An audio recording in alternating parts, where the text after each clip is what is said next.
Asalaamu calaykum waraxmatullaahi wabarakaatu. Videoga waxaan ku eegi doonaa falanqaynta wiigan inagoo ka bilaabayna Degaswy. Wiigii hore falanqaynteenu Degaswy waxay noo marisay meeshaasi noo marisay kadib waxaan nidhi ani waxa weeyaan waa impulse waa correction kadibna waxaan sugaynaa impulse kale correction kale impulse kale ayaan sugaynaa marka waxaan nidhi chance kastoo sila waan ka faa'iidaysanayaa nidhi laakiin wiigii hore suuqu sidaa rajeynayay muu samayn marka wuxuu sameeyey impulse correction impulse marka wuxuu sameeyey inuu waxan oo dhan waxa isku ahaydba baalka maxaa dhahdaa intan oo dhan waxa isku ahayd correction dheer ba iska ahayd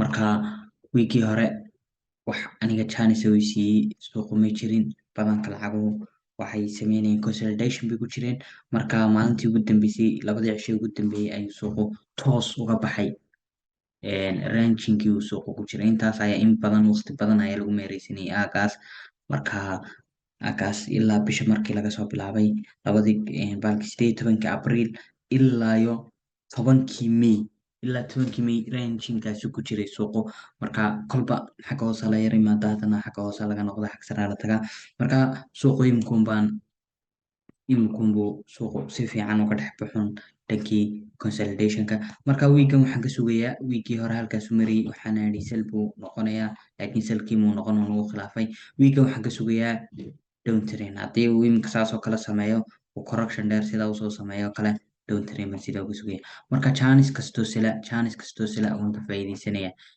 suuqan waxaan aaminsanay weli in ilaa halkaa hoose la jebin doono ilaa xagga hoose in la jebin doono ayaan rajeynaya marka waxaan rajeynayaa inuu correctionkani uu halkaa ku dhammaanayo iminka halkaa uu marayo uu ku dhammaanayo waxaa kaloo dhici karta inuu correction soo yar galo kadibna hal move ay u harsantay kadibna uu soo dhaco oo kadibna saasoo kale marka chance kastoo downtraina anu waan ka faa'iidaysanaya marka downtrainku exactly halkaa uu marayo uu ka bilaabmi karaa wax kaloo dhici karta inuu hal movement u haray kadibna uu downtrain ku bilaabmi doono marka kay noqotaba chance kastoo sila waan ka faa'iidaysanaya euro USD wiigii hore halkaasi marisay marka wiigii hore waxaan rajeynayay inuu suuqu intuu halka ayar noo imaado kadibna uu kor sida waado laakiin muu samayn waxa uu sameeyey hal movement markiiba halkiis xoog buu soo jebiyey wuxuu sameeyey correction haddana uu sii jebiyey marka euro USD wiigii hore waxaabay ku socotay downtrainkaas uptrain baan ka sugayay laakiin may noqon downtrainkaas ayaa la aaday marka imika waxaan rajeynayaa in suuqani kor soo aado marka chance kastoo baaya waan ka faa'iidaysanaya chance kastoo oo uptraina waan ka faa'iidaysanaya marka ilaa ugu yaraan meelaha waa lasoo gaari doonaa waa lasoo gaari karaa ilaa halkan waa la jebin karaa marka chance kastoo baaya wiigan waan ka faa'iidaysanaya marka euro USD chance buy dheer baa soo socda oo ilaa meelaha gaari doona laakiin waxaan rajeynayaa iminka inuu bilaamayo ama hal movement baa u hari karaa sidii Degaswy-da oo waxaa dhici karta inuu in yar intuu correction sidaa usoo yaro galo kadibna soo dhaco kadibna uu bilaabo uptrainkii marka chance kastoo baaya euro USD waan ka faa'iidaysanaya marka waxaan rajeynayaa inaad wiigii hore downtrainkan ka faa'iidaysatay haddii aanad ka faa'iidaysan anu badan kama faa'iidaysan uptrain baan sugayay marka badankan newsiis waaweyn baa wiigii hore soo baxay suuqa sababa inuu xoog magaraysa consolidationkii lagu jiray uu ka baxo imka Degaswy euro USD oo kale intaasaa lagu meereysanayay badan intaa dhinacna looma dhaafin laakiin markii laga soo bilaabay ilaayo 19 abriil ilaa 4 May ilaa 10 cisho consolidationkaas lagu jiray kadibna imka wataa hoos loo soo jebiyey marka suuqa waxaan ka sugayaa inuu consolidationkii correctionkii dhamaystay uu halkaa ka bilaabi doono uptrain uu halkaa ka bilaabi karo uptrain marka chance kastoo baaya haddii kalena haddii aanu buyga haysin correction baan sugayaa kadibna hal move kadib baan buyga chance kastoo baya ka faa'iidaysan doona marka euro USD waxaan ka sugayaa chance uptrain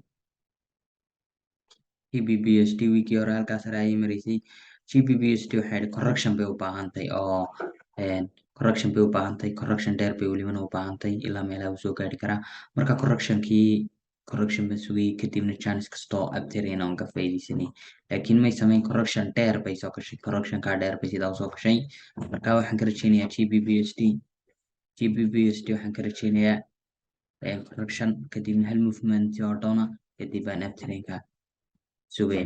Marka chance kastoo uptrendna GBPUSD waan ka faa'iideysanayaa, laakiin iminka halka uu marayo ka bilaabmi karaa uptrendku wax kaloo dhici karta inay u hadhay hal movement oo dhowna.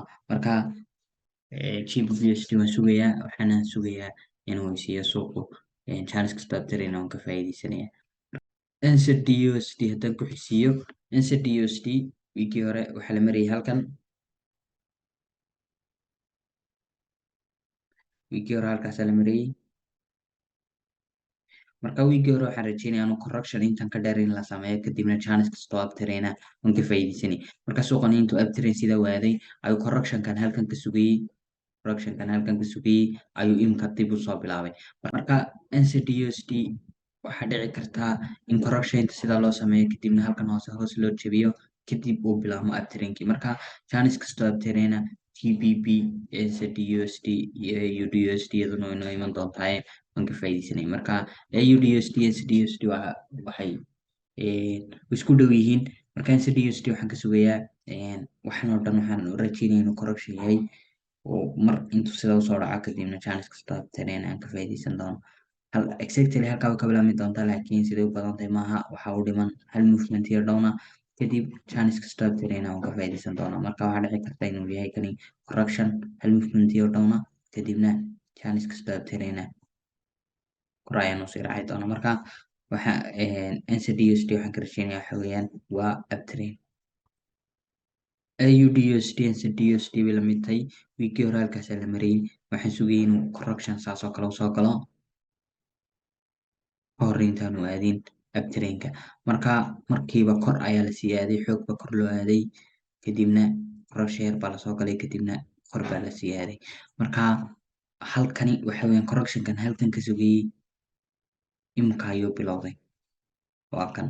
Marka kan dheeri waxa weeyaan waa correction buu aniga yahay.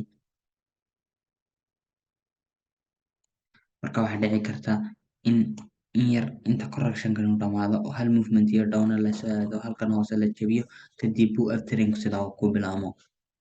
Marka anigu chance kastoo uptrendna waan ka faa'iideysanaya. Waxaa kaloo dhici karta inuu uptrendku halkan ka bilaabmayo kadibna correction yar ku xigo, uptrend kale, correction kale, uptrend kale. Marka chance kastoo baya waan ka faa'iideysanaya. Waxa weeyaan tanna waa AUD/USD. Marka wiigan waxaan ka rajeynayaa badanka lacagu inay DXY downtrend aado, lacagaha kale DXY kasoo horjeedaana ay uptrend aadaan. USD/CHF badanka sidaan doonaya ayaa dhacday, waxay samaysay impulse correction impulse kale. Marka intani waa isku impulse, intani waa isku correction halkaa marka laga soo bilaabo ilaa halkaas marka laga soo bilaabo ilaa halkaas waa isku correction. Suuquna weli waa downtrend. Marka lacagta waxaan ka rajeynayaa waxa kaloo dhici karta inuu correction yar in yar sidaa kor loo aado kadibna lasoo dhaco. Marka USD/CHF waxaan ka rajeynayaa waa downtrend. USD/CHF waxaan ka rajeynayaa waa downtrend. Chance kastoo dhowna waan qaadanayaa, hadduu uptrend aadana qaadan maayo. Marka chance kaliya tan ka sugayaa USD/CHF waa maxay? Waa downtrend. USD/JPY wiigii hore halkan ayaan ka sugayay inuu badanka downtrend ka bilaabmo. Xoog baa loo soo yar dhacay, correction baa lasoo aaday, haddana waa lasoo dhacay kadib baa haddana xoog kor loo aaday. Marka downtrendkii aan isla halkaasuu ka bilaabmaya kamuu bilaabmin, waxaa dhacday in kor lasii aado. Marka waxaan rajeynayaa in correction la yar galo, kor la yar aado kadibna lasoo dhaco. Marka anigu chance kastoo downtrendna waan eeganaya waan daydayanaya. Marka uptrendkani wuxuu ku dhow yahay inuu dhamaado ilaa meelahaasuu ku dhamaan karaa, ilaa halkaasuu ku dhamaan karaa. Marka chance kastoo downtrendna ayaan ka rajeynaya. Marka waxaa dhici karta correction yar impulse kadibna lasoo dhaco.